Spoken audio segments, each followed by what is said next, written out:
안녕하세요. 어바웃 심리상담센터 함쌤입니다. 정말 오랜만에 영상으로 찾아뵙게 됐습니다. 그동안 제가 영상을 많이 업로드 못했어요. 죄송합니다. 네. 많이 업로드 못한 이유는 좀 핑계를 대자면 저희 상담실이 조금 더 좋은 곳으로 이전을 하게 되면서 그 이전과 관련된 작업들을 하느라, 그리고 또 개인적으로 저희 집도 비슷한 시기에 이사를 가게 돼서 막 이것저것 막 정신이 없고 막 상담도 많아지고 이래서 좀처럼 어떤 SNS 활동을 하기가 좀 어려웠어요. 핑계입니다. 앞으로는 조금 더 자주 업로드 해보려고 노력하겠습니다.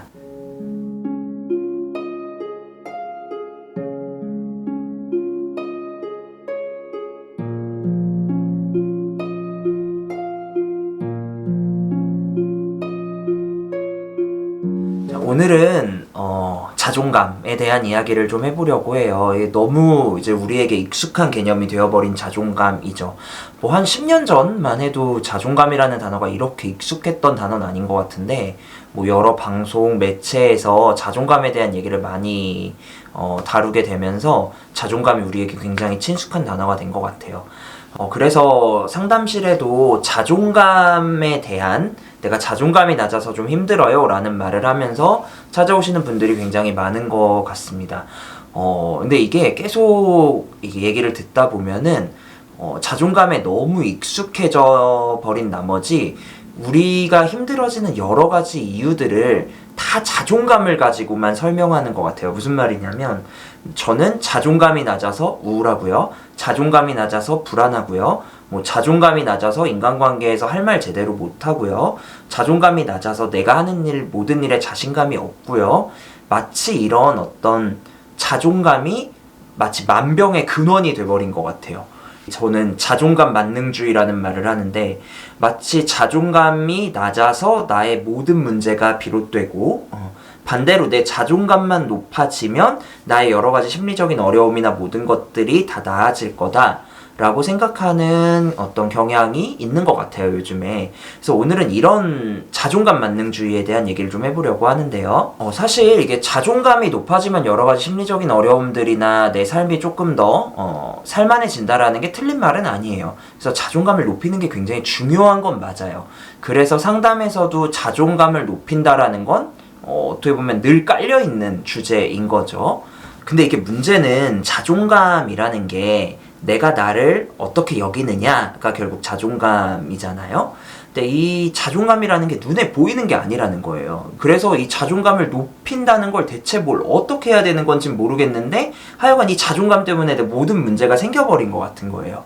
자, 우리가 이런 문제가 왜 생기냐면, 사실 자존감이라는 건 내가 나를 어떻게 생각하는가 가 결국 자존감인데, 이 자존감이 여러 가지 문제들의 원인이 된다, 이렇게 단선적으로 우리의 어려움을 이해할 때 생기는 문제인 것 같아요. 예컨대 자존감이 낮아서 인간관계에서 할 말을 못하고, 자존감이 낮아서 내가 하고 싶은 일을 시도하지 못하고, 뭐 자존감이 낮아서 뭐 여러 가지 것들이 있겠죠. 그러니까 자존감, 나에 대한 어떤 생각이 나의 행동에 영향을 미친다, 요렇게 이해를 하는 게 틀린 말은 아니거든요. 틀린 말은 아닌데, 이게 눈에 보이지도 않는 이 자존감을 이제 어떻게 높일 거냔 말이에요. 그래서 우리가 좀 생각해 봐야 되는 거는, 자존감이 행동에 영향을 미치기도 하지만 반대로 이 행동이 자존감에 영향을 미치기도 한다라는 거예요. 이게 무슨 개념이냐면, 더 쉬운 예를 들어 드릴게요. 제가 지금도 꽤 뚱뚱하지만 옛날에 이제 고등학교 때, 막 벌써 몇 년 전이야, 고등학생 때는 엄청나게 많이 뚱뚱했어요. 그때 제 체중이 110 몇 킬로였거든요. 그때 친구들이 그래서 저한테 막 운동 좀 해라 이런 말 되게 많이 했겠죠, 당연히. 그래서 좀 걷기라도 해라 저한테 막 이랬는데, 그때 제가 되게 자주 했던 말이, 야, 내가 이렇게 뚱뚱한데 몸이 이렇게 무거운데 어떻게 걸어, 힘들어 죽겠는데, 이런 말을 했었단 말이죠. 내가 뚱뚱해서 못 걸어 라고 이제 얘기를 했었다는 거죠. 근데 잘 생각해보면 뚱뚱해서 못 걷는 것도 맞는데, 안 걸어서 뚱뚱한 것도 말이 된단 말이죠. 반대로 내가 걸었다면 좀 덜 뚱뚱해졌겠죠. 이게 우리 자존감의 문제에서도 마찬가지예요.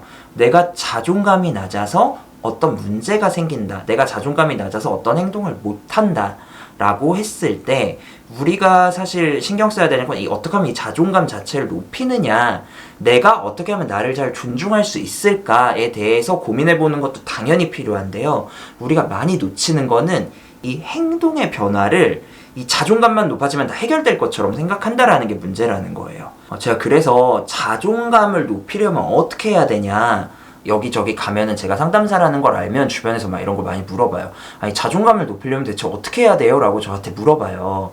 근데 이게 상담에서라면은 그 사람의 자존감이 좀 어떻게 하면 왜 낮아졌고 이걸 어떻게 하면 높일 수 있고 이런 것들을 좀 차분히 논의를 할 텐데, 그 자리에서 뭔가 딱 단 하나의 코멘트를 달라 라고 할 때 제가 많이 드리는 코멘트는 뭐냐면, 자존감을 높이고 싶으면 자존감이 높은 사람인 척 행동해라 라는 코멘트를 자주 드려요. 이게 무슨 말이냐면, 자존감이 높아지면 되게 좋은 행동들이 나올 거예요. 근데 이걸 거꾸로 내가 만약에 자존감이 높다면 어떤 행동들을 할 수 있겠는지를 상상을 해보고 이 행동들을 억지로 굉장히 불편하지만 억지로 해보라는 거예요. 그래서 이 행동들이 많이 쌓이다 보면 자존감이 높아져서 행동이 좋아지기도 하지만 행동이 좋아지면 자존감이 따라서 좋아질 수도 있다라는 거예요. 그래서 현실적으로 해볼 만한 것들을 좀 말씀드리면, 지금 당장 종이랑 펜을 꺼내셔서 내가 생각하는 자존감이 높은 사람들이 보일 법한 행동들을 쫙 리스트업을 해보세요. 예를 들어서 뭔가를 결정할 때 있어서 내 의견을 잘 말을 한다, 이런 것들이겠죠. 여러 가지 자존감이 높은 사람들이 보일 법한 행동들을 일단 쭉 리스트업을 해보세요. 그 다음에 두 번째, 이게 중요해요. 지금부터는 연기를 하는 거예요. 내가 자존감이 높고 낮고 현 상태가 어떠고를 떠나서 지금부터는 그냥 자존감이 높은 사람인 척 연기를 하는 거예요. 굉장히 억지로. 말 그대로 연극이에요. 예. 근데 이거를 사실상 매일매일 하루 종일 그렇게 하긴 어렵거든요.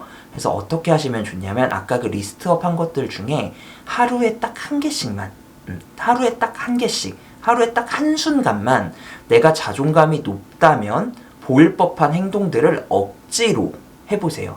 그렇게 하루 억지로 하는 자존감 높아 보이는 행동들이 쌓이다 보면 어느 순간 자존감이 따라온다라는 거예요. 무슨 말이냐면, 내가 자존감이 높은 사람이 보일 법한 행동을 하다 보면 자연스럽게 내 삶에서 작은 성공 경험들이 분명히 쌓이게 돼요.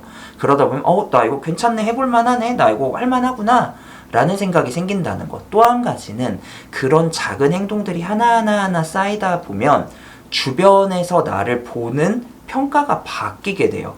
그럼 좀 달라 보인다 이거죠. 그러다 보면 나 괜찮구나, 주변 사람들한테도 괜찮게 보이는구나 라는 것들을 조금 체험하게 되면서 내가 괜찮은 사람인가 보네 라는 자존감이 자연스럽게 따라 올라온다라는 거죠. 그러니까 분명히 말씀드리지만, 이걸 한다고 해서 자존감이 무조건 좋아지는 건 절대 아니에요. 진짜로. 근데 눈에 보이지도 않는 이 자존감이 언제 높아질까라는 생각을 하면서 맨날 그런 거 하잖아요. 나는 나를 사랑해, 항상 긍정적으로 생각하자, 막 이런 것들 하는데 이게 나쁜 건 아니야. 근데 이것만 한다고 해서 자존감이 결코 좋아지지 않는다는 거예요. 이 자존감 자체도 중요하지만 이 자존감이 높았을 때 하는 행동들에 조금 더 초점을 맞춰서 이 행동들을 조금 더 억지스럽게 해보다 보면 이 자존감도 어느 정도 같이 따라올 수 있다라는 거예요. 그러니까 우리가 이 행동을 많이 놓쳐요. 예. 그러니까 이 행동을 마치 결과로만 생각하기 때문에 이 행동을 많이 놓친단 말이에요. 그래서 지금 이 시간부터는 이 자존감 자체도 좋지만 이 자존감이 높았을 때 보이는 행동들, 이 부분에 조금 더 초점을 맞추고 작은 것부터 좀 실천을 해보실 수 있었으면 좋겠습니다.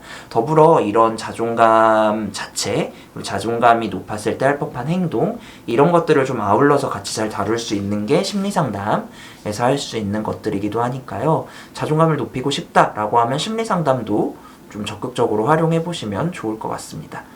다시 한번 말씀드리지만 이 방법이 높은 자존감을 무조건 보장하진 않아요. 예. 하지만 많이 놓치고 있는 점들에 대해서 오늘 말씀을 드린 거니까 한번 실천해보시고 어땠는지 피드백 댓글로 남겨주시면 좋겠습니다. 자, 오늘 영상이 도움이 되셨다면 구독과 좋아요, 알림 설정까지 부탁드리겠습니다. 감사합니다. 안녕.